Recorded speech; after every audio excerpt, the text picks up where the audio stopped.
Bonjour à tous. Merci d'être venus encore si nombreux pour cette deuxième conférence d'Ourik Sourouzian, donc professeur invité au Collège de France. Et cette deuxième conférence va porter aujourd'hui sur les groupes statuaires. Et donc je te laisse tout de suite la parole, Ourik. Merci. Merci Laurent, et encore merci pour l'invitation. Je suis ravie. Alors, les groupes statuaires, il y en a finalement beaucoup plus que je ne pensais, et beaucoup plus de catégories et plus de types. Donc, j'ai coupé. Mais à tout moment, vous pouvez me poser des questions si quelque chose manque. Donc, je commencerai. Cette belle image que vous avez vue, c'est les statues qui sont dans le sanctuaire de Abu Simbel, vu jadis avec ses couleurs. Donc, je reviens au temple de Wadi Seboa avec ses sphinx, ses statues. Seboa, en arabe, c'est les lions. Wadi Seboa, c'est la vallée des lions. Il semble qu'en arabe, il n'y ait pas encore un mot pour désigner le sphinx tel que nous l'entendons. Le grand sphinx de Giza s'appelle Abul Hol, mais au Moyen-Âge, il y avait un mot en arabe qui était fait pour dire que ce monument-là sert à repousser le sable du désert. Donc, il avait un autre rôle que ce qu'on lui attribue maintenant. Abul Hol, c'est le père de la terreur et c'est horrible. C'est pas une créature terrible, horrifiante, le sphinx. Donc, il faut imaginer que devant ce temple, comment ça se marche comme ça? Il faut vous imaginer qu'il y avait le temple, comme presque tous les temples d'Égypte, était au bord d'une île. Imaginez un quai dont il reste très très peu en Égypte. Le quai à ma gauche, c'est donc à votre gauche, le temple de Luxor, qui a encore, si vous le repérez bien, là où sont les bateaux, un quai débarcadère ancien que je vous montre à droite. Et au temple d'Esna, il y a encore, quand vous venez en bateau ou quand vous venez en taxi, jetez un coup d'œil en bas avant d'acheter vos billets, il y a encore un quai là-bas, en mauvais état, mais quand même bien conservé. Et donc, imaginez, et au fait, à Esna, si vous avez l'occasion d'aller très vite en Égypte, ils ont, le service des antiquités avec l'université Göttingen ont nettoyé entièrement. C'est merveilleux.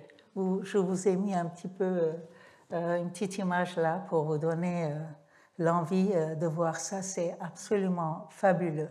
Il y a des choses qu'on n'aurait jamais imaginé voir. Et Christian Leitz, qui s'en occupe, a déjà vu en peinture des signes qui n'étaient pas visibles. Tout cela était était noir, comme vous savez. Donc, Esna, à voir.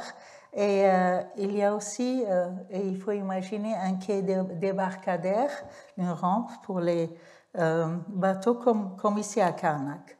Une fois franchi, je vous montre des vieilles vues où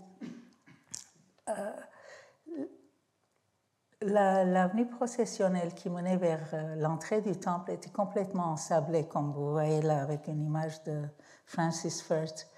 Et ensuite, il y a eu, avec la crue du Nil, à des moments donnés, les sphinx de l'avenue étaient à l'eau, comme vous voyez ici. Le service des antiquités a fait un effort considérable pour transporter le temple entièrement sur le nouveau site, et c'est là où on peut le visiter aujourd'hui. Le temple est publié par Henri Gauthier dans les temples immergés, et une très très bonne description et bien illustrée. Donc, une fois passé, vous devez imaginer depuis le quai une avenue processionnelle. Est-ce qu'elle était flanquée de sphinx aussi? On ignore. Mais une fois arrivé à la porte, il y avait une enceinte de briques Et cette porte-là ouvrait sur le temple. Des deux côtés, les briques ont disparu maintenant. Voici la porte d'entrée de l'enceinte. Et à gauche et à droite, vous avez deux groupes statuaires. C'est des groupes parce que c'est placé sur un même piédestal. Il y a une statue du roi debout, dans l'attitude de la marche, un sphinx androcéphale et un petit sphinx hiéracocéphale que je vais vous montrer. Donc c'est un groupe statuaire, c'est un ensemble. Et dans les vieilles photos, avant le déménagement, vous voyez là, si j'arrive, vous voyez là le petit sphinx, ici, tourné vers le passage axial, et là encore un, juste devant les pieds de la statue royale. Ces sphinx sont à l'intérieur de la cour maintenant, posés sur des petits socles, parce qu'on a peur de vol et on a peur de vandalisme. Donc imaginez que le groupe statuaire avait autrefois un petit sphinx hiéracocéphale devant le roi. Alors chaque groupe, c'est un groupe statuaire proprement dit. Ce ne sont pas des statues à voir séparément. Posées sur un haut piédestal, ici, qui est décoré pour commencer ici, la partie du socle qui est sous les pieds du roi. Il y a une représentation de Yunmutef, le prêtre qui consacre des offrandes et qui prie. Le côté du socle est décoré par les captifs ligotés. Vous savez que depuis la pré-dynastie, il y a des captifs sous les pieds de Sa Majesté qui sont là, agenouillés, ligotés, et qui font le tour du socle. Sur ce haut piédestal, donc, complètement décoré, il y avait une base qui était réservée au sphinx androcéphale.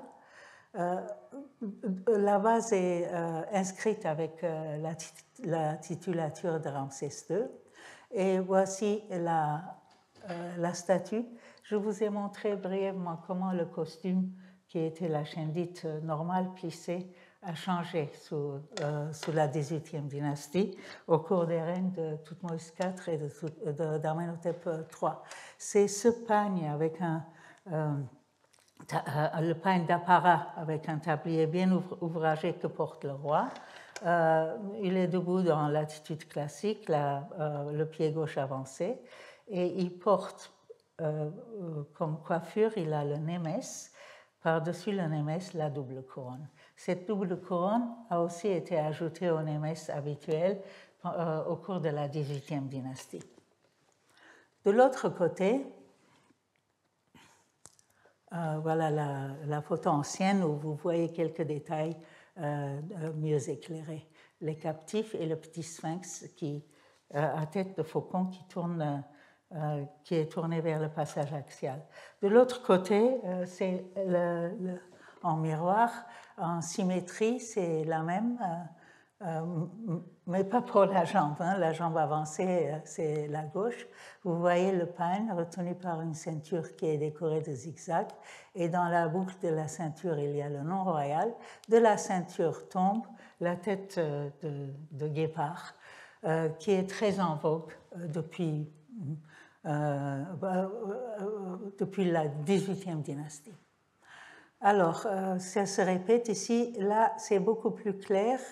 Les Yunmutef qui récitent de part et d'autre des deux cartouches du roi posées sur des signes de l'or. Et voici les captifs, les Asiatiques ligotés et agenouillés sous les pieds de Sa Majesté. Le sphinx, lui, androcéphale, est là. La couronne que vous voyez n'est pas est celle des sphinx qui vont suivre.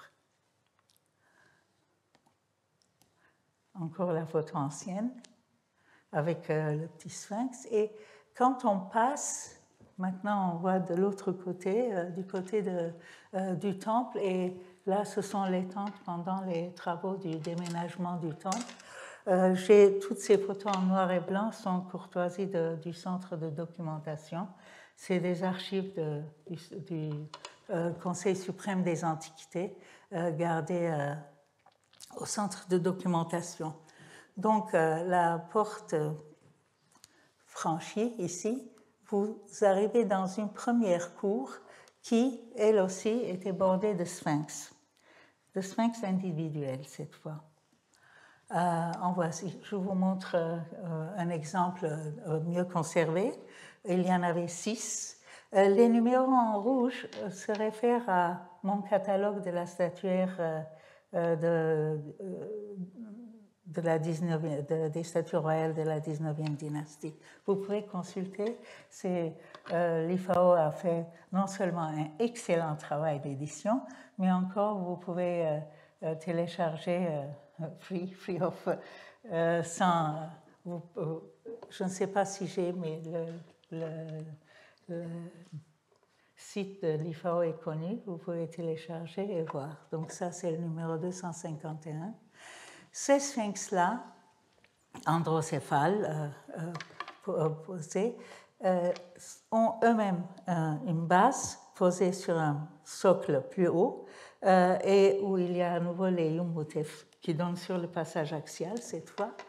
Et dans la titulature, avec chaque sphinx, la titulature du roi Ramsès II se termine par, après ses noms et ses épithètes post-jubilaires, il est dit, le roi a fait ceci comme son monument pour son père Amon-Ré, que vous voyez ici, Amon-Ré, roi des dieux, l'acte de faire un grand sphinx.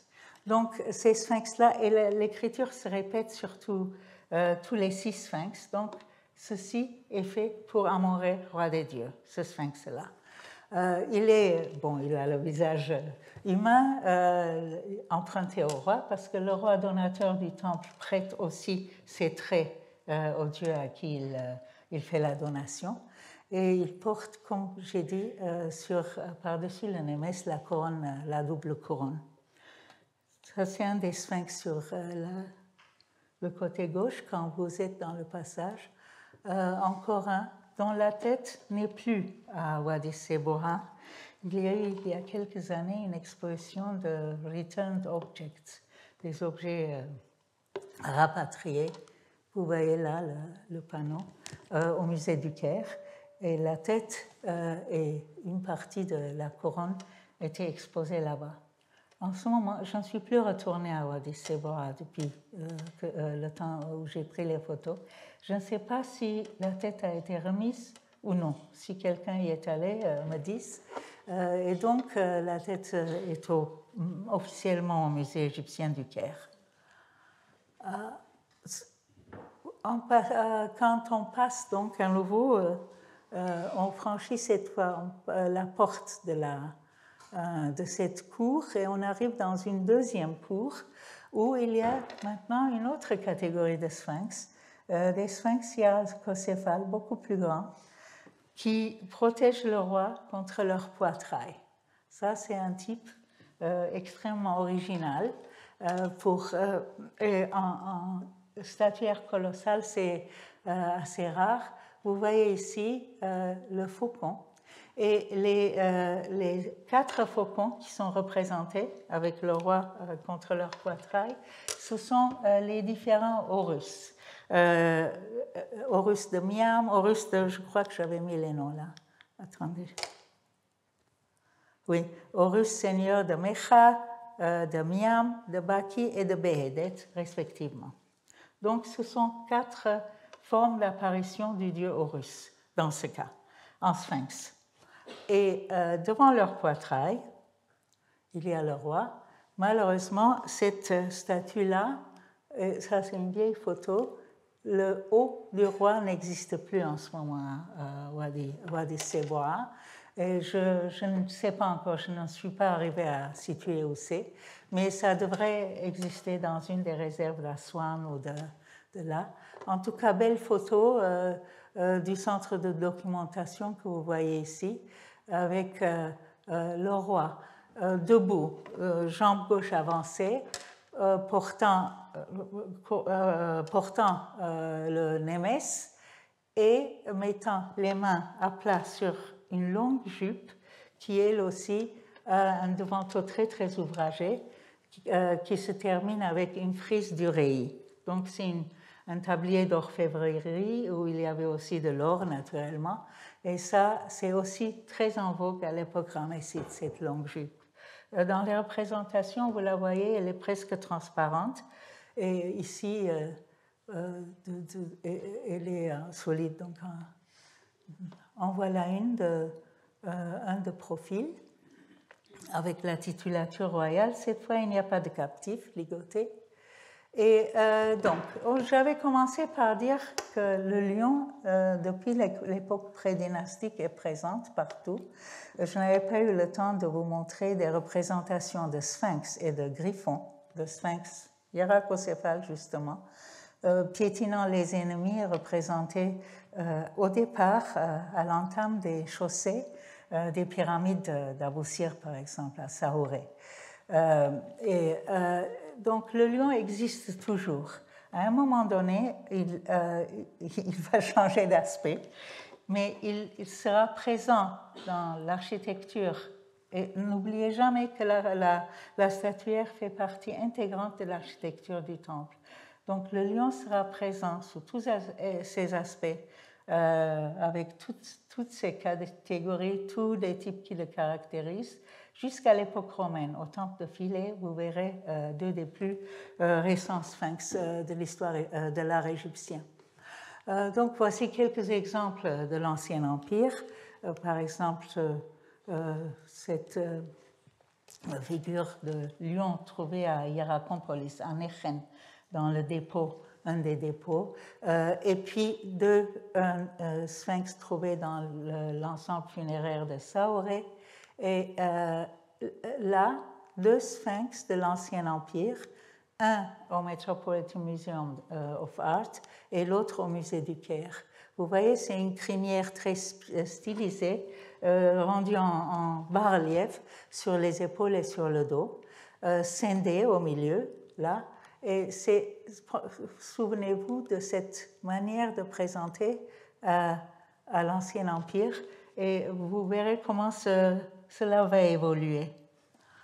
Donc, le lion, au départ, il est un vrai lion, il ressemble à un lion, mais au Nouvel Empire, sous l'influence du grand sphinx de Giza, qui a été à ce moment-là vénéré comme Dieu, et à ce moment-là, on lui a ajouté une barbe tressée divine. On a eu recours à la même iconographie ici, à Memphis, la barbe tressée, donc c'est un dieu. C'est un sphinx colossal, ça devrait être le troisième plus grand après le grand sphinx, en albâtre égyptien.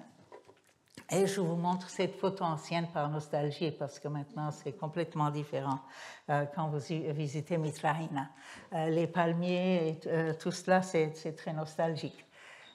Donc, j'ai voulu laisser entrevoir que le lion donc se transforme dès la 4e dynastie en une créature hybride qui a le corps d'un lion, mais une tête humaine à l'image du roi régnant qu'il a fait.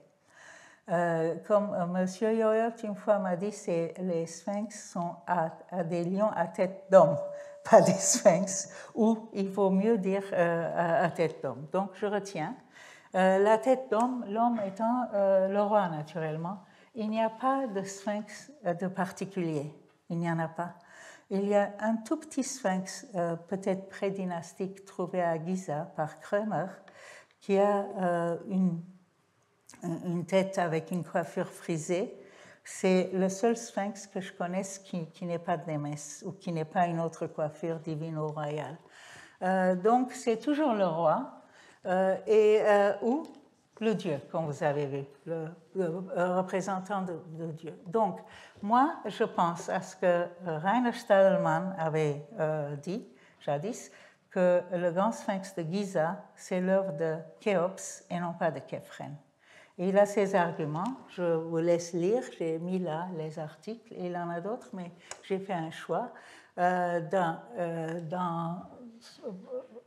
Spécialement dans le colloque organisé et publié par Nicolas Grimal à l'IFAO sur les critères de datation stylistique de l'Ancien Empire, où il a présenté ses critères à lui, ainsi qu'à l'Académie des inscriptions et belles-lettres, et l'auditoire avait l'air ravi.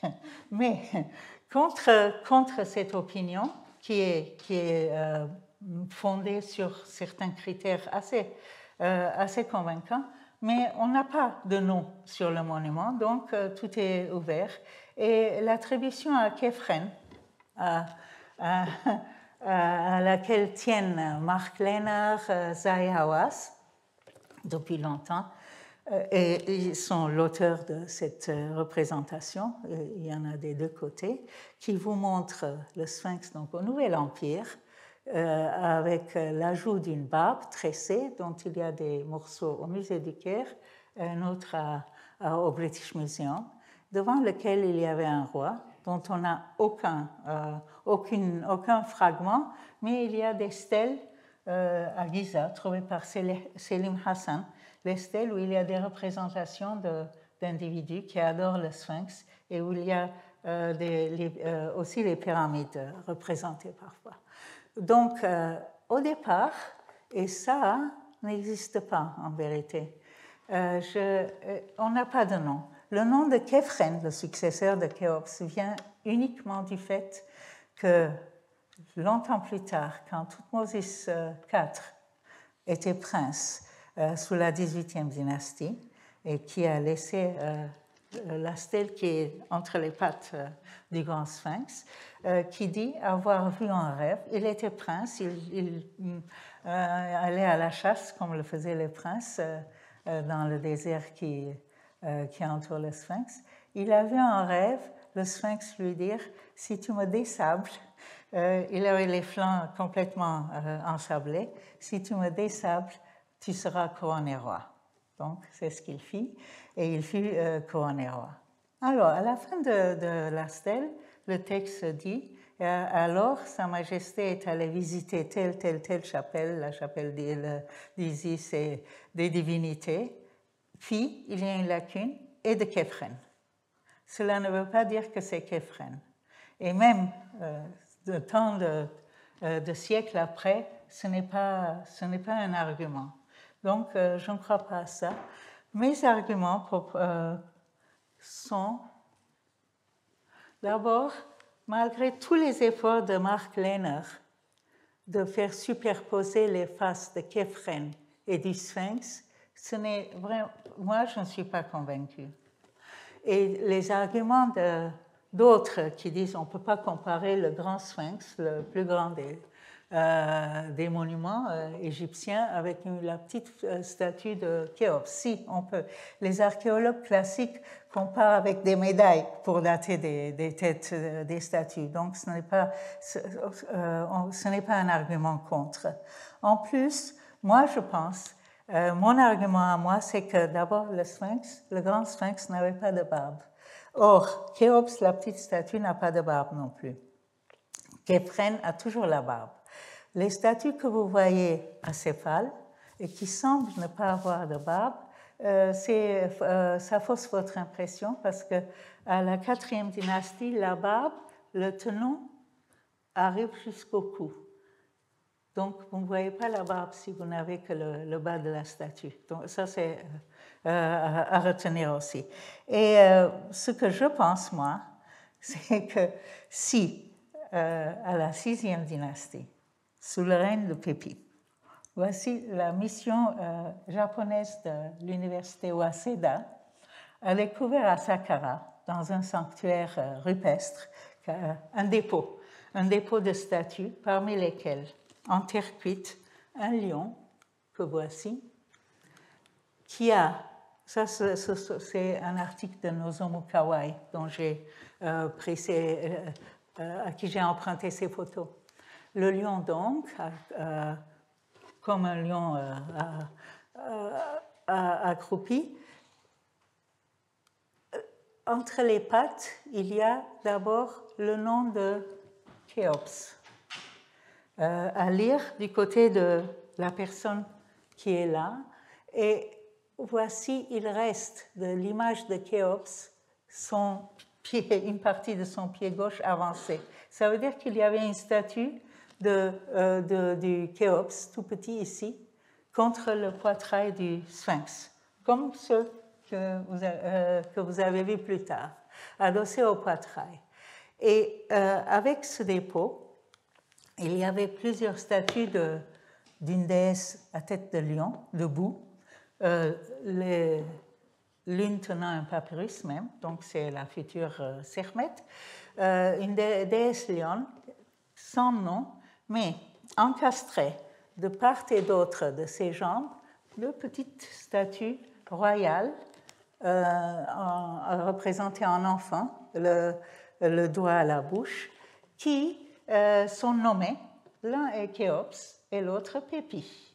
Donc, au plus tard, sous la 6e dynastie, déjà, il y avait cette combinaison de groupes statuaires qu'on n'avait pas avant. C'est le hasard de la conservation. Je vous rappelle qu'on a un petit sphinx de Mérenré, deux, pardon. Donc, ces statues des déesses sont flanquées de deux images royales. Ce n'est peut-être pas un hasard que le lion soit associé à cette époque-là à Khufu et non pas à Khéops et non pas à Khéphren ou à quelqu'un d'autre.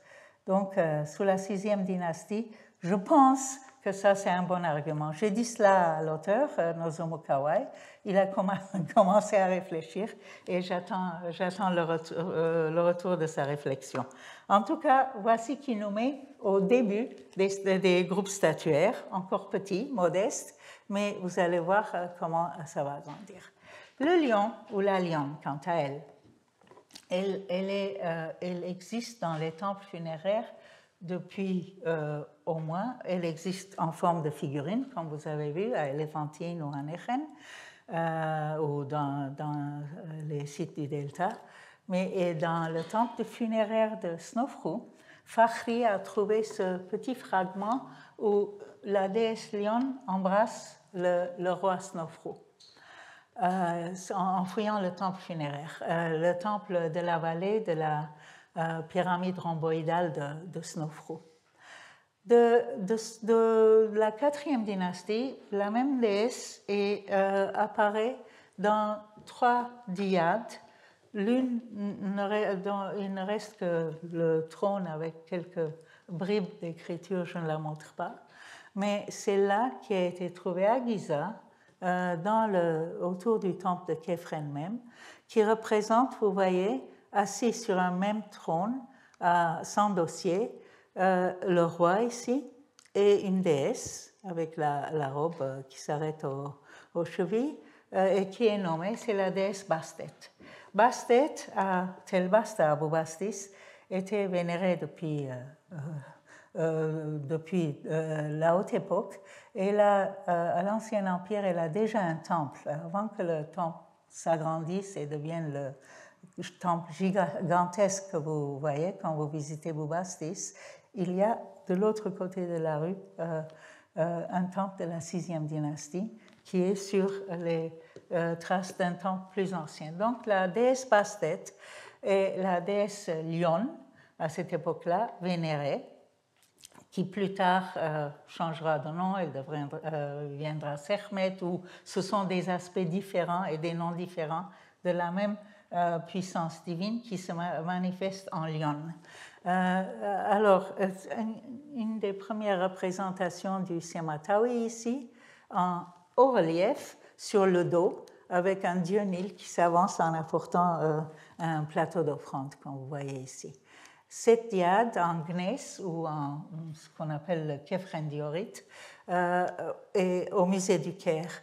L'autre est à Hildesheim, elle est en albâtre égyptien, et elle représente une déesse à tête de lion qui est enlacée, qui enlace un personnage à côté. C'est ce que Seidel dans les Statuengruppen der Könige in Hildesheimer Ägyptologische Beiträge 42, propose de voir, de compléter ici. Vous voyez, lui il dit Katzen, il dit à tête de chat, mais moi je pense que c'est un lion. Donc, les variantes de Sphinx très vite dit. Après, donc, si on admet que le grand Sphinx c'est Képhren, son successeur a laissé un tout petit Sphinx des Défrais à Abu Rawash, que voici, qui était à face humaine, féminine, et qui a été plus tard transformé en Sphinx à crinière de lion. Ce type aura un grand avenir, surtout avec Hatshepsut, mais en passant par, naturellement, le Moyen Empire. Au Moyen Empire, il y a toute une série de sphinx attribués à Amenemhat III qui ont été réutilisés, réinscrits à plusieurs fois, d'abord dans un site du delta par les Ramessides, ensuite par les Tanit à Tanis.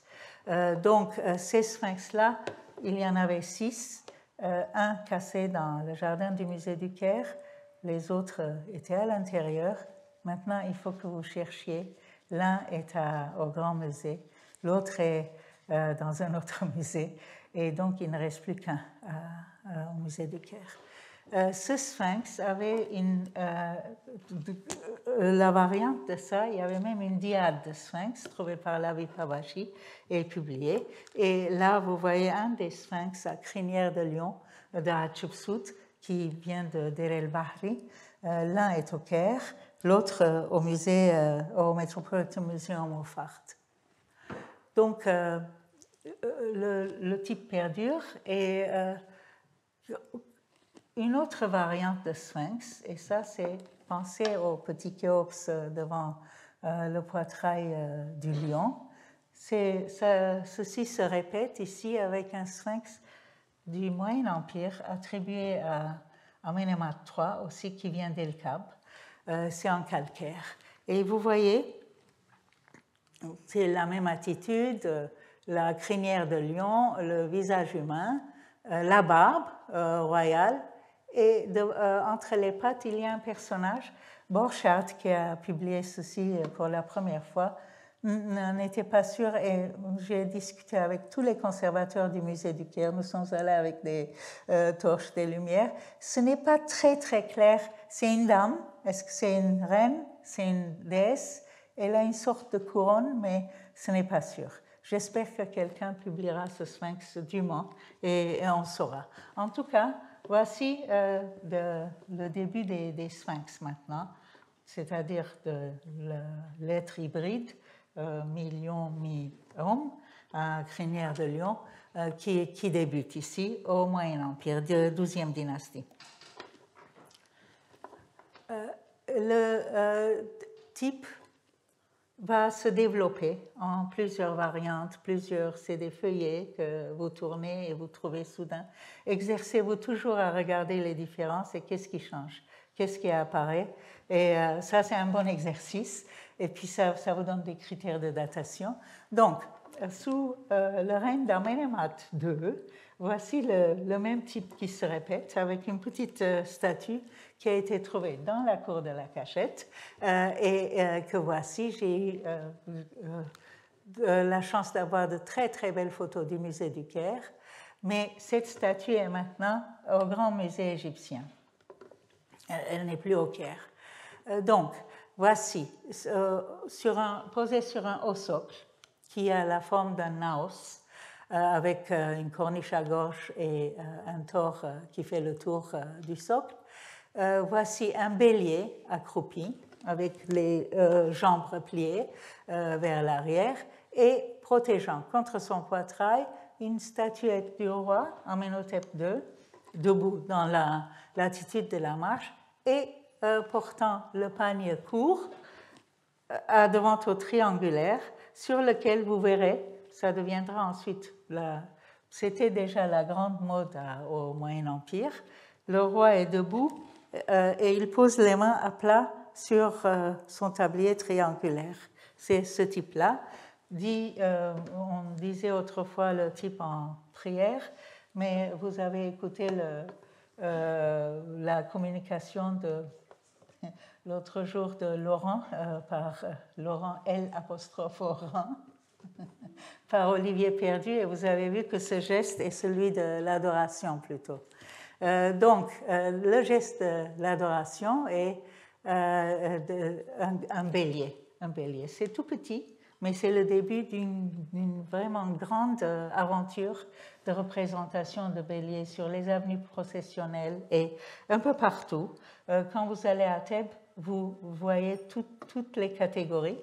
À Thèbes, Agnès Cabrol avait fait une très très bonne thèse sur les avenues processionnelles de Thèbes, et une jeune étudiante l'autre jour m'a dit qu'elle ferait la même chose sur les avenues du Fayoum. Je lui souhaite beaucoup de plaisir et beaucoup de succès.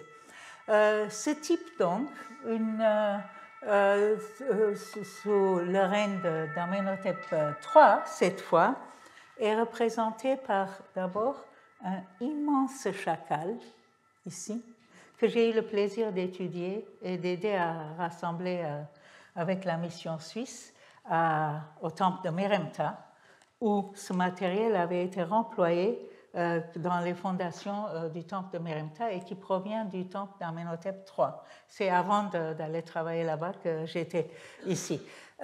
Donc, il y a ce grand... Malheureusement, la direction a voulu que la tête soit déposée ici. J'ai fait un petit montage pour vous montrer que voici le chacal dans la même attitude que le bélier, mais les jambes, maintenant, c'est étendu devant lui. Ce n'est pas un chacal à corps de chacal, mais c'est un sphinx à tête de chacal et à corps de lion. Le voici. Et devant le poitrail de ce sphinx cynocéphale, il y avait la statue dans la même attitude et le même costume qu'Amenhotep II, quelques reines plus tôt. Et voici comment a été trouvée la tête dans les fondations du temple de Meremta. Réutilisation, remploi et de matériel. J'ai aussi eu le plaisir d'étudier là-bas, et j'espère qu'un jour je terminerai la publication,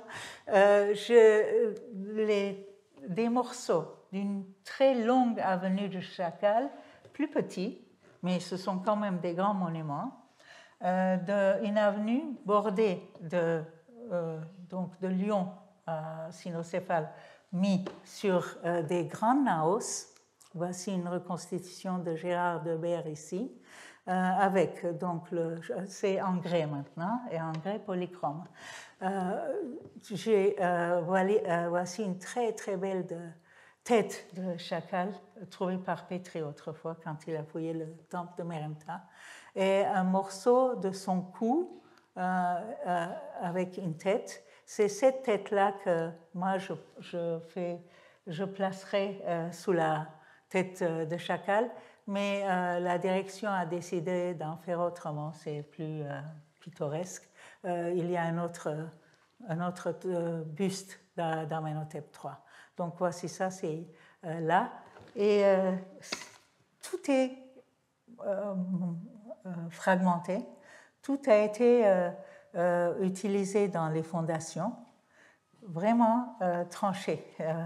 Les têtes coupées et probablement il y avait un tremblement de terre, tout a été tombé, et donc les architectes du temple de Meremta s'en sont servis comme matériel de construction. Ils se sont servis d'autres statues comme statues, en réinscrivant et en réactivant et en remettant dans le temple de Meremta. Mais ça, c'est une autre. Ce type a été vite imité par Ramsès II, qui admirait Amenhotep III et qui a en beaucoup de choses a fait. Et il a même essayé à surpasser les dimensions. Voici une avenue de chacal qui, elle, entourait le temple Ramsès II, le Ramesséum, où Christian Leblanc et son équipe ont trouvé ici une tête, trouvé jadis là des pattes, des morceaux de corps, et voici reconstitué l'avenue qui entourait le Ramesséum. Le bélier, quant à lui, donc ça c'était les chacals, qui ont eu une courte durée, on ne les verra plus, malgré le fait que Strabon parle d'avenue de chiens. Mais à cette époque-là, ces chiens-là n'existaient pas. Il a dû y avoir une autre avenue de ça. Mais le bélier, lui, perdure. Voilà, je vous donne des exemples. Le petit, commençant par le petit monument d'Amenhotep II. Puis Amenhotep III avait une longue avenue de béliers protégeant le roi devant la porte du temple de Khonsu. Puis Richard Fazzini en a trouvé d'époque plus tardive attribuée à Taharqa dans le temple de Mout.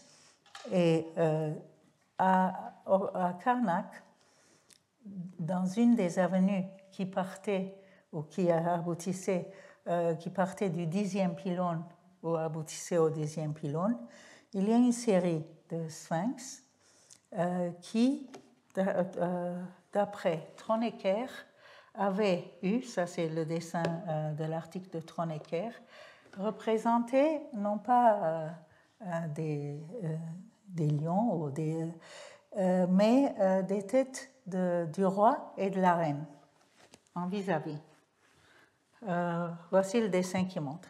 Donc, ensuite, elles ont été décapitées et réutilisées en ajoutant des têtes de bélier. Ne prenez pas ça comme exemple. À droite, c'est autre chose.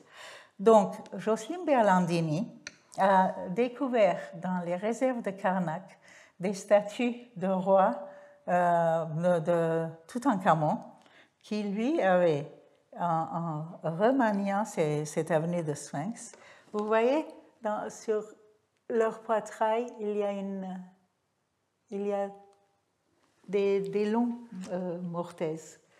Là, s'encastraient ces statues-là que Jocelyne a trouvées à Karnak. Et en ce moment, il y a toute une série qui sont au musée du Caire et qui donc proviennent de cette avenue. C'était une avenue recyclée, redevenue à tête de bélier pour l'emblème d'Amon, et avec le roi dans l'attitude les bras croisés et tenant les insignes, coiffés d'une émesse. Et donc ici, ce ne sont pas des béliers, ce sont des vrais sphinx. Et ceci a été vite imité par Ramsès II, qui voilà, sur la voie processionnelle ouest du temple d'Amon-Ré à Karnak, que voici.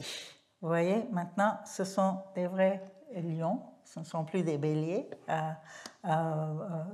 Donc pour ça, je pense que, et aussi pour des raisons stylistiques, ces sphinx-là ne peuvent pas être antérieurs à Ramsès II. Au plus, c'était premier que Ramsès aurait réinscrit.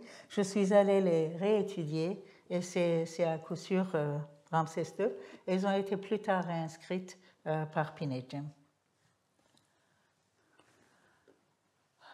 Quelques exemples d'autres catégories de sphinx. Donc, s'il y a un sphinx qui est un roi qui est là pour recevoir des offrandes, ils sont sur le passage, ou qui est un dieu avec les traits du roi qui reçoit des offrandes.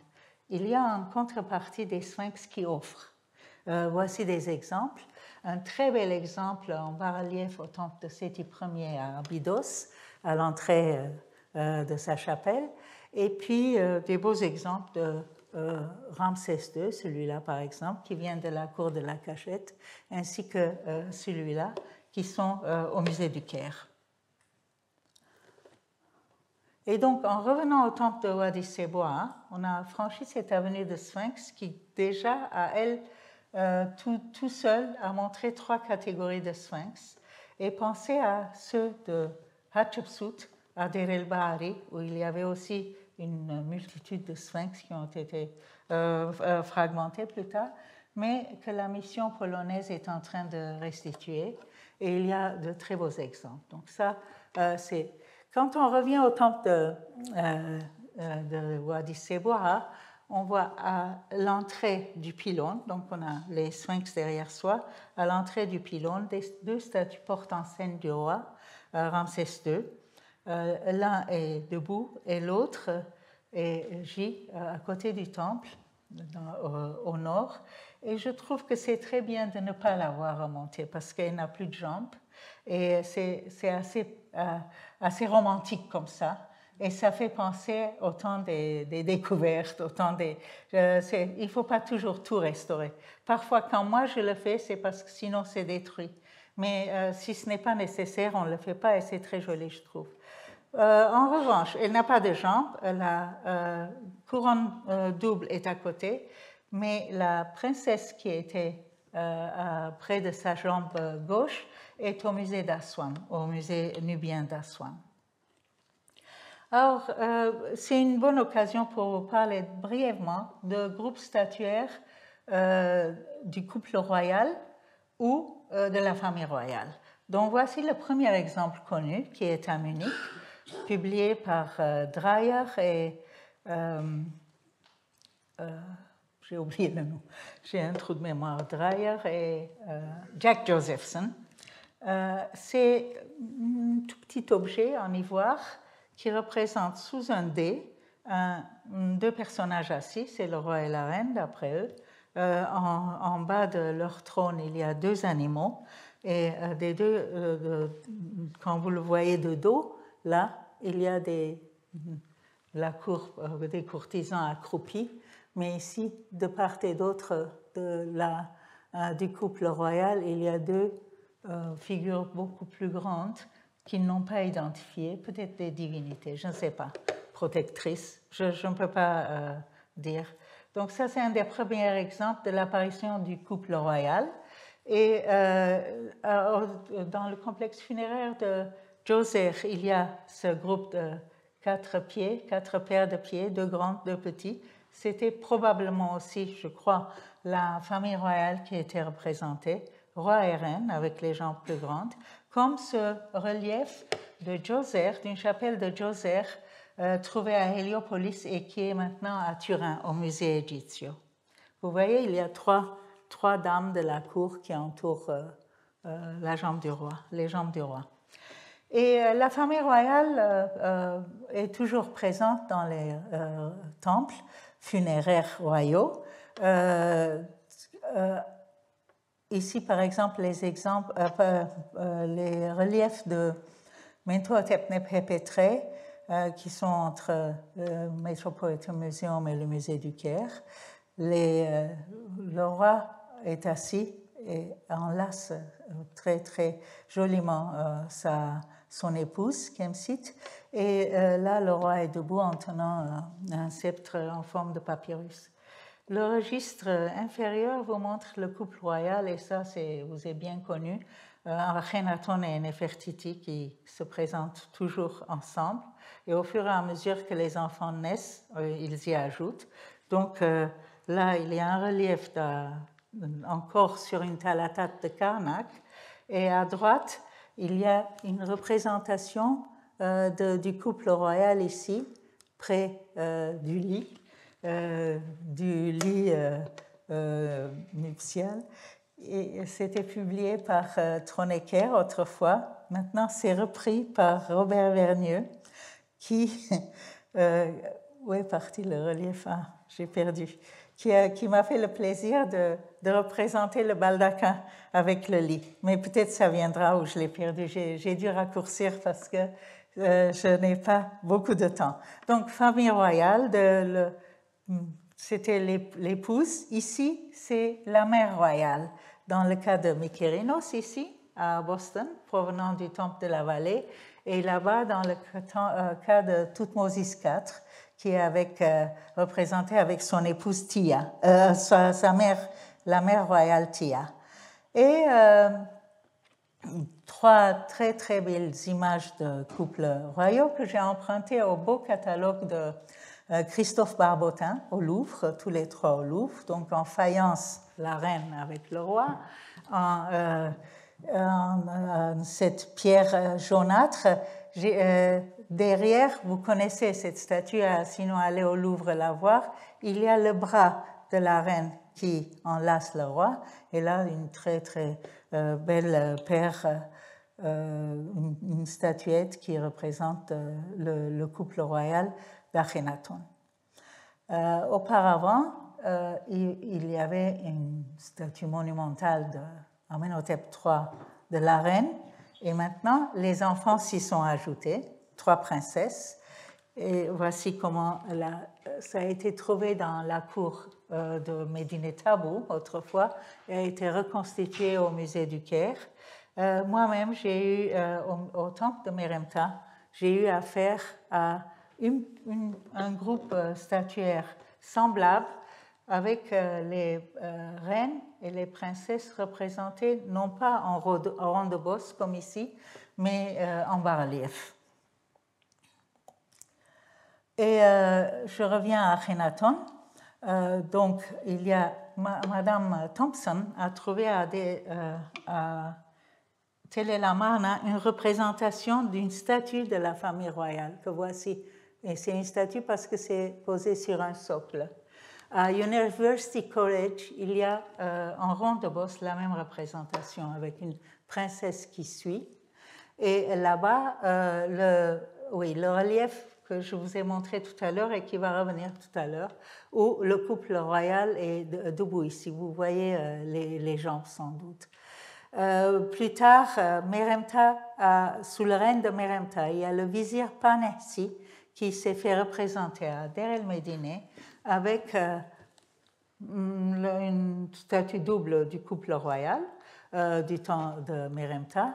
Et là, cela vous fait penser à Soleb, très bien étudié et publié par Nathalie Beau sur les archives de Michela Schiff-Giorgini et de M. Leclan.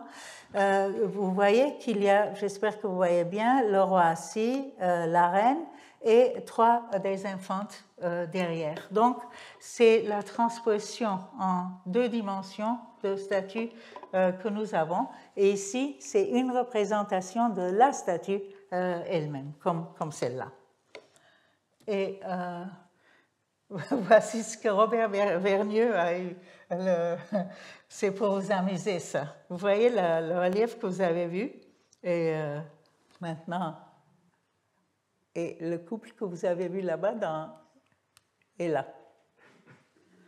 Et bientôt, j'aurai une animation de cette scène-là. Sur la façade, on revient à Wadi Seboua, il y a la représentation qui vient devant 2 dyades ici, avec Amon, et ici le roi. Ces dyades-là, nous n'avons pas les statues. C'est un très bon hasard que nous ayons eu les Sphinx et la Venue. Donc, ces dyades-là, nous ne les avons pas ici, mais dans d'autres temples, dans beaucoup de temples du Delta, par exemple. Ici, à Bhutto, il y avait 2 dyades, l'une du Moyen Empire remployée par Ramsès II dans cette cour du temple qu'il a construit à Bhutto, qu'il a agrandi, et une dyade de Ramsès II lui-même avec la déesse léontocéphale. Dans le même temple, il y a une statue portant scène, exactement comme celle que vous avez vue à Wadi Seboua. Donc, petit à petit, on peut regrouper ce qui se passe dans un temple. Toutes les statues sont dispersées. Il faut vraiment aller chercher à la loupe lesquelles vont où, et encore, elles sont redispersées. Donc, très vite, je vous montre, s'il y a une statue qui reçoit, il y a un roi qui offre. Premier exemple du roi offrant des vases nus, c'est à Île de Sainte, trouvé autour du temple de la vallée de Képhren. Donc, ça doit être une main d'une statue de Képhren. Les représentations ramessides de Karnak vous montrent là comment le roi agenouillé apporte ses offrandes. Et la statue de Horemheb, offrant des vases de vin à Toum, qui a été trouvé dans la cachette de Luxor, vous démontre cela parfaitement. Quand il y a un roi à genoux, il y a un Dieu qui reçoit. Et les offrandes peuvent varier des vases nus au début jusqu'à une table d'offrande, une des rares statues restées en place à Karnak, ici de Tumoristo, et une statue de Séti-Dieu à Mataria, à Héliopolis. Des statues de rois prosternés, comme Ramsès II en a de très très belles, au musée du Caire, provenant de la cachette, qui apportent un plateau d'offrande ou l'emblème d'Amon, le bélier. Et avec ça, il y a aussi des statues debout qui offrent. Je vous donne l'exemple d'Akhenaton. Ici, sur les reliefs, vous voyez le roi debout apportant une tablette qui a son pendant en rond de bosse avec ses statues en costume plissé, une statue inachevée, et là, un torse en costume plissé et polychrome à Oxford. Des diades, il y en a eu beaucoup au Moyen Empire, mais elles nous arrivent très, très fragmentées. 3 diades d'Amenemhat, premier, l'une au Fayoum, provenant de Kimam Fares, maintenant exposée dans une cour, une à Karnak et une à Tod. Ça, c'est une image d'archive de l'IFAO que je remercie. Et la déesse, dans l'une de ces diades-là, tient un papyrus, comme autrefois à Saqqara, et qui continuera de le faire dans les bas-reliefs. Un exemple parmi tant d'autres, à Tanis, il y avait la représentation du roi avec la déesse léontocéphale, les deux couronnés du disque solaire. Et aussi par nostalgie, je vous montre comment Ebers a vu pendant les fouilles de Mariette Tanis, qui était un grand musée de plein air et qui, parce que par sécurité, toutes les statues sont dispersées, mais vraiment dispersées de par le monde. Des diades qui représentent cette fois le roi assis avec une divinité, hiéracocéphale, dans cet exemple, avec Amenhotep III ici au musée de Luxor et Horemheb à Vienne. Des diades représentent un roi, un dieu et une déesse, ou 2 dieux. Voici les exemples de Séti Ier, ici à gauche, et à droite, aussi un exemple de Séti Ier qui a été réinscrit par Amenmès plus tard, à la 19e dynastie, et des exemples de rois qui font sûrement partie de cette catégorie. Par exemple, Khéops, qui tenait un sceptre Necher, plus tard Amenhotep III, Ramsès II, le très beau Ramsès II de Turin, Taousret en dernier lieu, là-bas assise, et elle est bien exposée au Grand Musée maintenant, cette statue qui était dans une réserve et qui commence naturellement par la mère royale de Pépi II avec l'enfant roi sur ses genoux. Et je presque termine en vous montrant cette image où il y a la déesse qui, comme autrefois Pépi, sous Séti Ier, porte une statue de Séti sur ses genoux, et les deux flancs une statue de Ptah, parce que c'est dans une chapelle de Memphis où Ptah, qui était dédiée à Ptah. Donc, c'est multiple. Il y a le couronnement du roi qui est représenté non pas seulement en relief dans tous les temples, mais aussi en rond de bosse. Voici Amenhotep III que j'ai reconstitué avec une tête venant d'Alexandrie au musée de Luxor. Et là-bas, une belle statue d'Amon couronnant Toutankhamon au Louvre, que vous connaissez bien et qui est très très bien décrite par Christophe Barbotin. Et en dernier lieu, avant-dernier lieu, une image de déesse vache en tant que vache zoomorphe protégeant le roi Ramsès II, ici au sanctuaire du petit temple d'Abou Simbel, et là-bas dans une tombe rupestre de l'Anubéum découverte par Alain Zivy. Dans la même attitude que tout à l'heure avec le bélier, voici la vache d'Hathor qui protège le roi, et des reliefs qui...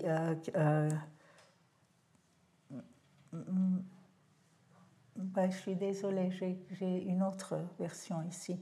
Donc, je crois qu'avec ça, on peut terminer les diades. Et je comptais m'arrêter là-bas, mais je vous montre, puisqu'elles sont là, le roi enfant, pensez à Pépi, qui est Ramsès dans ce cas, avec le faucon Hurun, qui a été trouvé à Tanis, bien publié pour commencer par Rainer Stadelmann, ensuite par Dominique Valbel, dans un très bel article dédié à Rocati sur le faucon et le roi, au musée du Caire encore, la statue.